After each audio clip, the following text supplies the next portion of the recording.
Exactly, right. So let's take you back. Were you an entrepreneurial kid, or how did you come up through the system? Yeah, I was pretty much an entrepreneurial kid. I started my first business at the age of about 15. So I started working.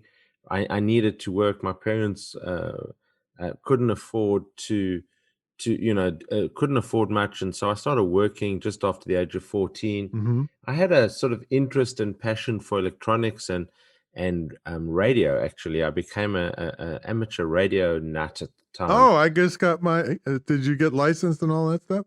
Yeah. So I had my license in South Africa. I had a ZS6 Alpha Delta Alpha, and then I moved to Australia, and I ended up with Victor Kilo 6 Alpha Delta Alpha. That sounds really technical for this time of the morning. But I gave it up because the internet and the world was just moving. I didn't have the space to put up antenna here at home, and so I sort of gave it up about 15, 18 years ago.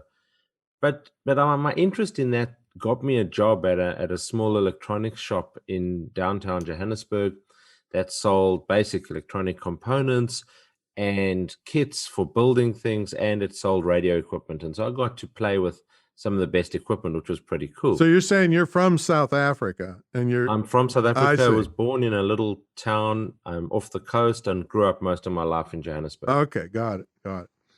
And yeah, so I got this job, and people would come in and buy car stereos in those days.